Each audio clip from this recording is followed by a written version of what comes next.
satu lemahnya fungsi dewan kontrolnya ya. Iya dong. Karena dewan udah nggak ditakutin lagi katanya sama birokrat kan. Udah main-main apa ampo aja kalau kayak begitu kan. Itu teriakan kenceng juga istilahnya, gue tahu dah ya. Allah harganya berapa gitu kan. Cuman ya itulah makanya saya tidak tertarik Depok jujur aja. kita mau sekaligus provinsi supaya ya bisa gitu. karena tantangan makro lebih luas kan, misalkan kota pendidikan untuk se-Jawa Barat, nah itu lebih ini ininya tuh adrenalinnya kita biasa kita istilahnya bisa menjalankan amanah program-program NU se-Jawa Barat paling tidak itu betul. Di samping itu ya saya juga nggak mau berantem dengan teman-teman sendiri gitu kan, Bang Edi. Masa saya nyalon jadi berantem dengan Kang Slamet sih, atau berantem dengan kasih kesempatan dia sekali lagi lah silakan lah gitu kan. Biar gimana teman juga. Ya iya. Benar begitu, itu yang bagus. Jadi orientasi saya bukan apa aja, bukan orientasi jadi. Saya mungkin berat untuk Jawa Barat, mungkin saya berat lah. Enggak, 40.000 udah jadi. Kalau kita hitung basis NU sebenarnya. Saya kalau ngomong nggak berat ada kayak sombong kan. Kadang mancing-mancing kan gitu. Saya belajar istilahnya. Saya kan ngusruk di lapangan dong ya, di lapangan. Artinya apa? Cuma dirubah gaya metode kampanye aja, ya. Itu istilahnya bisa kemungkinan masyarakat akan paham. Ketika ditarik emosional NU-nya, selama ini kan nggak pernah ditarik. Kemarin pertama jujur aja kemarin, Kang Eri pernah dengar AMNU ada tadi? AMNU. Iya. Yang Aliansi Muda. Aliansi yang saya baru bergabung dengan kawan-kawan di Muhammadiyah. Itu kan konteksnya AMNU itu adalah Aliansi Muda Muhammadiyah NU adalah begini. Atau belakangnya adalah Radi kemarin yang berbicara. Belum, ini baru dibentuk ini. Ini nggak ada hubungan dengan Radi. Kemarin acara Muhammadiyah yang dulu kemarin pemuda Muhammadiyah di mana? Lama di Sawangan ini. Pakai apa? Ya itu sih Tasmanuddin lah sebutin. Jadi konteksnya adalah NKRI ini kan lahir dari mereka nih. Salah satunya lahir dari mereka. Dari Muhammadiyah, dari NU, lahir dari mereka. Nah, ketika hari ini di Depok itu menjadi penonton yang setia, gitu ya. Ya kan kasihan.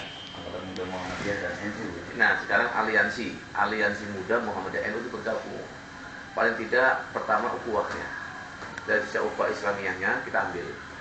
Supaya Muhammadiyah nama NU jangan terlalu bergesekan. Mungkin di tingkat PC enggak bergesekan, tapi di tingkat bawah ternyata masih sangat kencang. Dan itu bisa suatu saat itu akan meledak.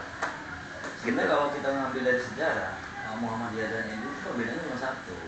Artinya apa? Muhammadiyah ini didirikan oleh akademisi dan intelektual. Kalau NU didirikan oleh memang istilahnya tradisional. Sebenarnya sama. Kenapa istilahnya mendirikan Muhammadiyah? Ya mungkin karena kesibukan para pengusaha zaman dulu.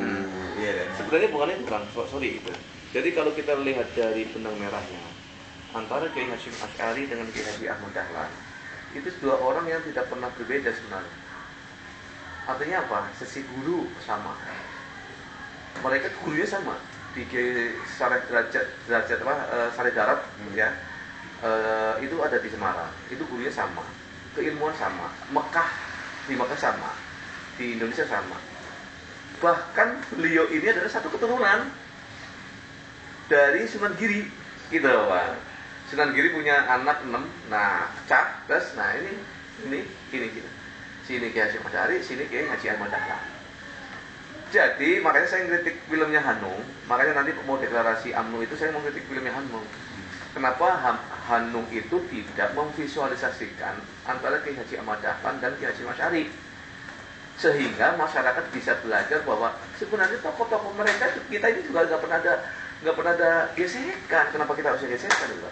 Nah itu saya kritik sama Mas Hanung seperti itu. Makanya nanti tanggal 27 nanti itu nanti ada bedah film Mas Hanung sekaligus guntingnya gitu, sekaligus apa narasumbernya gitu. Itu pertama. Jadi saya melihat benang merahnya bahwa antara Muhammadiyah dan NU itu sebenarnya nggak ada perbedaan. Sama ya. Sama. Bedanya di mana? Di furu'iyah saja. Kunut mungkin nggak kunut. Itu aja itu. Yang kemudian ternyata kalau kita kemarin kan saya nulis di status Quran, hadis, ijma, qiyas gitu kan. Ya. Kemudian Undang-Undang Dasar 45, Pancasila, UUD 45, terus NU dan PKB gitu kan. Nah, artinya apa? Artinya bahwa kita rurutan itu sebenarnya Muhammadiyah ngambil dasar hukum tidak pernah dari ijma dan qiyas.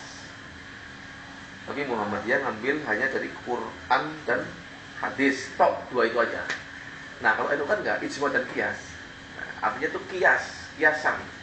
Oh zaman dulu boleh, sekarang kenapa nggak boleh? Itu pertama contoh. Yang kedua, kan dalam hadis ada namanya kullu bid'atun dolalah gitu kan, atau kullu bid'atun dolalah. Jadi setiap bid'ah itu adalah dolalah. Nah ternyata pernah ada satu peristiwa di mana kata-kata ini kullu itu tidak harus artinya setiap gitu loh. Mungkin sebagian, berarti ada yang tidak dikatakan bid'ah gitu kan ini. Jadi prinsip di sini adalah bagaimana kita mengedepankan tadi itu akidah sama, apa sama. Hanya cabang-cabangnya saja yang beda-beda gitu loh. Ya tadi itu karena kita ngambil hukum itu nambah ijma dan qiyas. Jadi ijma itu karena kesepakatan para ulama. Ya kan ijma, qiyasnya itu ya kiasan, ya artinya itu logika, hukum logika gitu. Berarti kalau ditarik ke politik, PKB dan PAN itu sebenarnya dasarnya sama. Dasarnya sama. Makanya PAN dengan PKB itu nggak pernah ada beda antara kebangsaan dan ketuhanan itu nggak ada beda. Nggak ada, makanya saya berani mengatakan bahwa aliansi yang membedakan itu cuma istilahnya rumor. Rumor saja yang dibesar-besarkan kemudian berantem gitu aja kan. Yang di bawah nggak paham bahwa itu. Di bawahnya nggak paham itu rumor, bahwa itu adalah mainan, bahwa itu adalah skenario. Itu nggak paham seperti itu. Nah ini yang kemudian potensi ini NKRI itu ada dua golongan besar yang Islam, NU dan Muhammadiyah. Itu yang kemudian kita dorong supaya bagaimana energi ini tidak diadu oleh orang. Ini persoalannya kan ada tengah-tengah orang yang kemudian akan mengadu. Artinya secara organisasi founding father itu Muhammadiyah dan NU secara organisasi. Betul, coba. Diimplementasikan oleh Bung Karno. Kemudian Kusumo, ya kan itu. Kemudian Hasyim Wahid Hasyim, ya kan.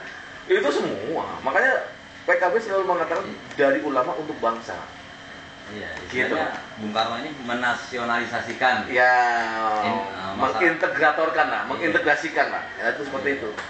Bung Karno kan lengkap kayak Gus Dur. Bung Karno ada mistiknya, ada kliniknya,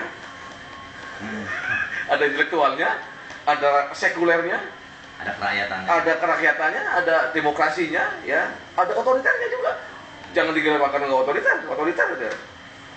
Dengan demokrasi terpimpin, apakah itu tidak otoriter?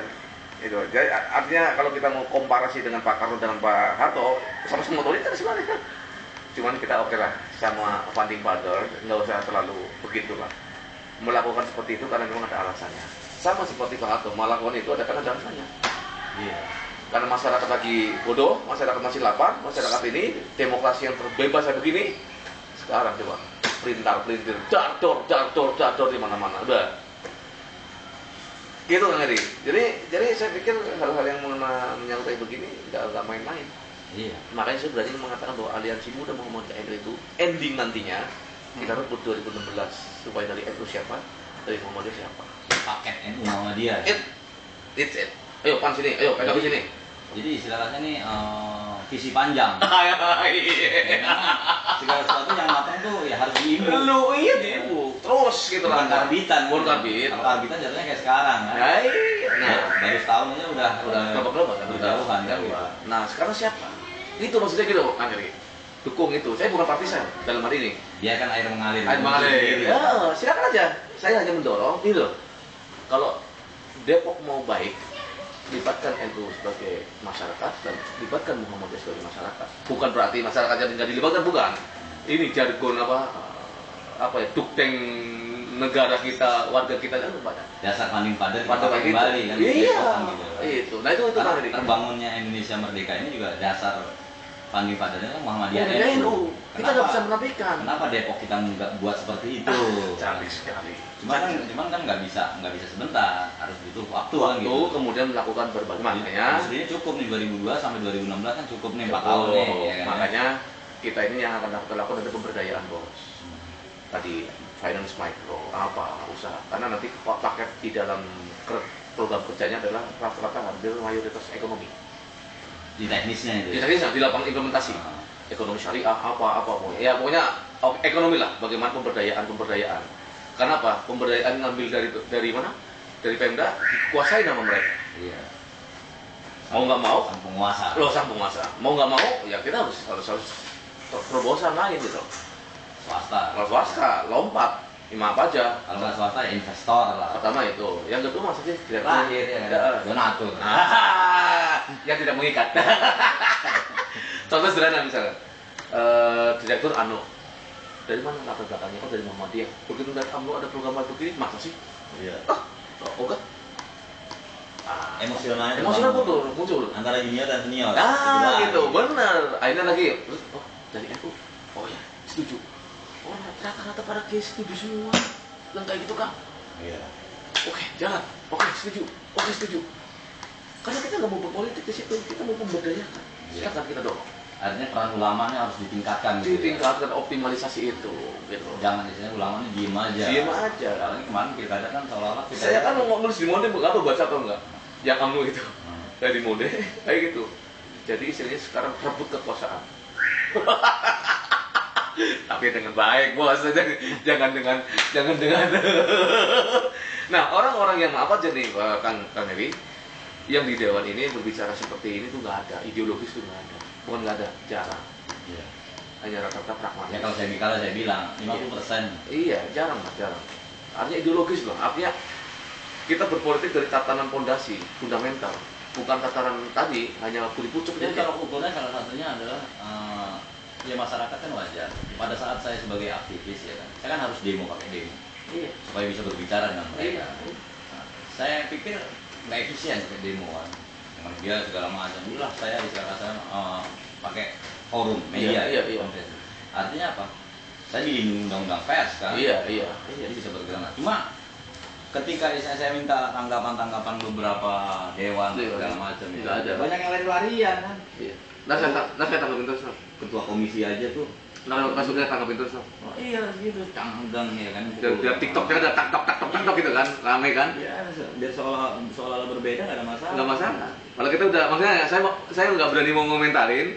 Saya gitu, takutnya nanti dikirain. Oh enggak, kalau saya justru ya kan. Jadi untuk